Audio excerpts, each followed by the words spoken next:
The subject tonight is the subject of priests and preachers entering Islam. And often people ask me, we heard about you used to be a priest or something and you came into Islam, so, tell us about it. We want to know, how does that happen? And it's not just Muslims who want to know. Non-Muslims would like to know the story too, because they feel like, you mean you didn't understand? I mean, you were a priest, you didn't understand about Jesus? Come on, man! So, it's a topic that I talk about a lot. The first thing I have to do is clarify a couple of points. I was not a priest. In the English, we use the word priest to mean somebody who is in the Catholic Church. If you're not from the Catholics, if you're from the Protestants, then you don't use that term. We usually use the term, for instance, pastor, minister, preacher, reverend, and these are some of the titles. We came up with an awful lot of them because that's the way humans are, right? Give ourselves titles. So, I was a preacher and a minister of music. But that doesn't really matter, but just if you're talking to a Christian and you say a priest, he's going to say, oh my God, how is that? And when they find out, oh, you weren't a Catholic, well, that's a lie then, you weren't a priest. So I want to clarify that. As a matter of fact, I will tell you, in my own estimation, I'm probably the least of the factions within this equation.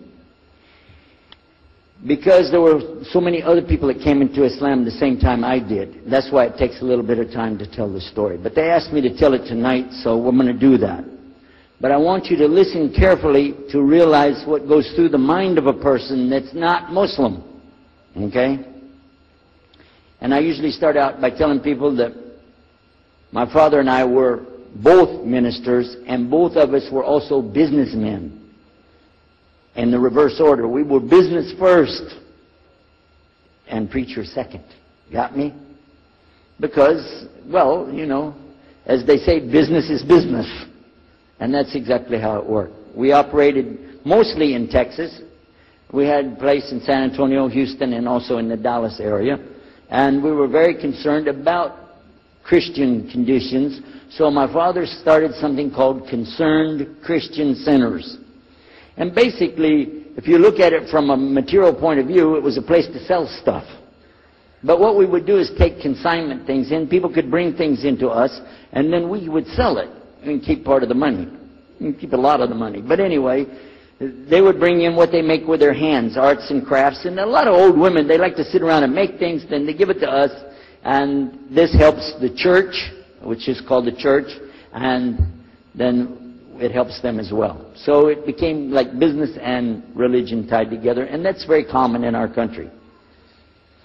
At one point, my father told me, we're going to start doing business with a man from Egypt.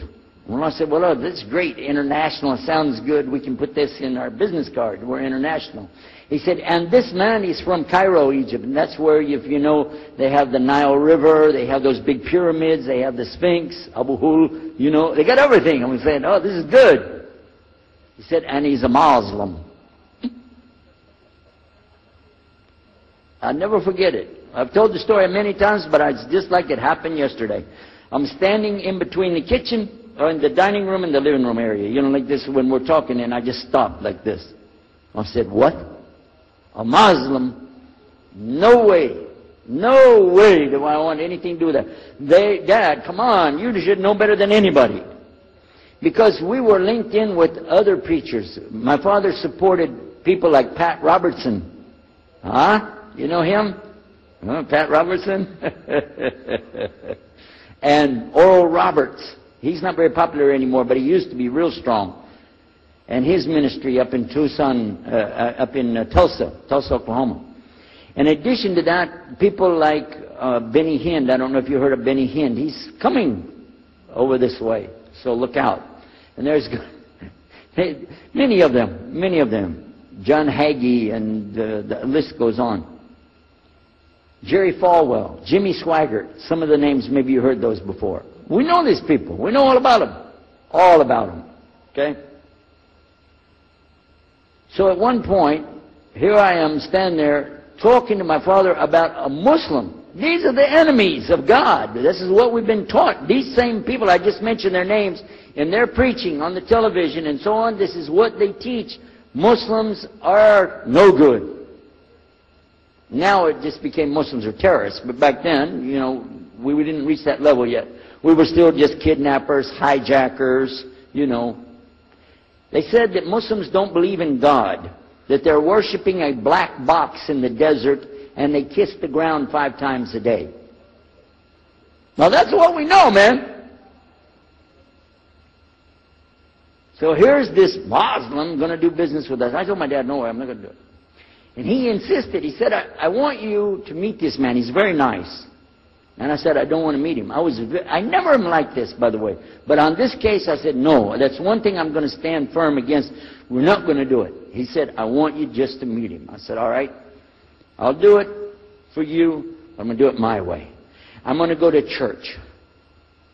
And it's going to be on Sunday. When I come out of the church, I'm going to have my Bible under my arm. I'm going to have the salib. I used to carry a big cross. I'm going to have my cross with me. And I'm going to have my hat that says, Jesus is Lord. And I'm going to have my wife, born-again Christian, with me. And we are going to get this demon, devil, infidel, Muslim, and we're going to show him Jesus. Okay? Well, this is a true story, by the way. So I got up that morning on Sunday, and I was thinking, man, you know. We went to church. Strangely enough, the preacher was preaching out of the Old Testament about salvation coming at the time of David, which really puzzled me, because according to Christianity, it's coming through Jesus. And it really, that opened the door for me, but that comes up later in the story. Why was he saying there's salvation before Jesus? That's interesting. Now, when I get there to my father's store, I'm looking around, you know. I'm looking for somebody wearing, you know, a long white robe and some kind of black, you know, thing over that, with a long beard, and I guess I was looking for me, wasn't I? Anyhow, when I get in there, I don't see this guy. By the way, imama, sword, everything. Ayatollah Khomeini, maybe. This is what I had pictured. I said, where is he? I'm ready. My father said, he's over here. I said, where? I said, here. This is a normal guy. He was normal. He didn't have a beard. He didn't have any hair at all. I said, how do you do? I told him my name. He introduced himself. His name is Muhammad. I said, how do you do? After the niceties of, hello, how are you, how's everything, I said, do you believe in God? He said, yes. Oh, yeah? Sure.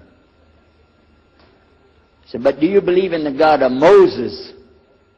He said, yeah. Abraham? Yeah. What about David and Suleiman? He said, yeah.